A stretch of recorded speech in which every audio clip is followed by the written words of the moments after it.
I think I understand more and more that it really is about the relationships you have with the people on set, and sort of like pushing each other to be competitive or funny or at times like endearing.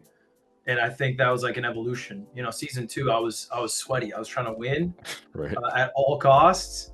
And then this season's probably like, in my opinion, the best because I think it's the most gelled I've felt, the most comfortable I've been, especially doing it 3 years in a row. You talk about like it's a lot of it's about the chemistry of the people you have on set. Mm. Obviously, you guys recently revealed the cast for this season. And a lot of these people you play games with like on stream or in videos. So what's it like kind of jumping into IRL and doing kind of a different format, still competing with people you know and are friends with, but in a way that's different than what you usually do? It's way different, than just playing games online because it's much more intimate, right? Like you're in very fun scenarios, but also vulnerable scenarios that you've never been in because they kind of went crazy on the challenges this year. So it's like you're doing physical challenges you've never done before with people that like, you hang out with usually online.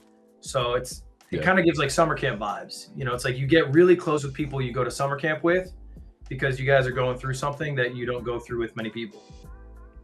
I like that. So is there any streamer, content creator in this season or a previous season you've been a part of that has like surprised you the most with like what they were able to do or some sort of skill that they had while making the show?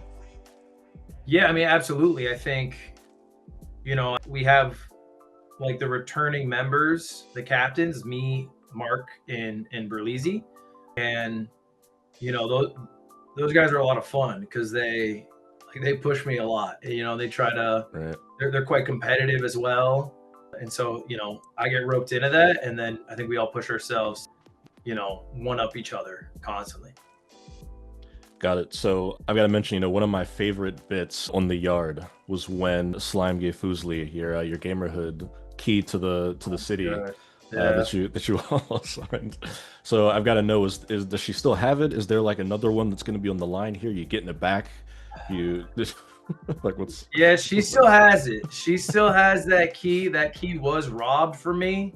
Yeah. And so, this year I had a mission, which was try my best to get another one, which, you'll see how well or not well that went. But that was the mission is although I have one, I don't have a key anymore. And what's that relationship like with State Farm? You say, they kind of created the format and brought it. Are they kind of presenting you guys with, hey, here's how it's going to go? Are you throwing back input saying, hey, I think this would work better? Is it like an even split? What's that process sort of like behind the scenes before the show ever gets made? I would hate to take credit away from the showrunners. I think they very much came up with a lot of the ideas. But having said that, they're still very receptive. If there's something, as a competitor that we think's like unbalanced or unfair, they're pretty amenable to making changes where feasible. But, through and through, I think they do a really good job. It's a good team that makes, a fun product to be a part of. So what do you think it is about the show that appeals to a more unique, wider audience than the content you typically make, whether it be podcast, video, live stream? What kind of sets Gamerhood apart from all those? For one, very collaborative. There's the group they bring together is not a group that I could easily bring together before doing Gamerhood. People maybe I know of, but I never had the opportunity to meet.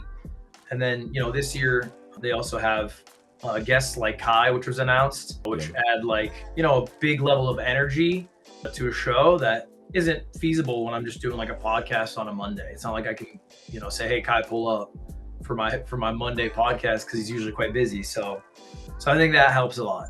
Do you have a specific favorite event, challenge, episode from this season that you're most excited for people to see? Okay, last year, my favorite day, bar none, was the day where we did this trivia game, and then there was like a tilting trivia board if you got it wrong. And if it tilted too far, you'd fall off. And I went crazy. I felt like a genius. And there is a return. Oh, this might be a leak. Ooh. I don't know if I was allowed to say that. There might be a return. But maybe not a return of my genius, but at least of the trivia.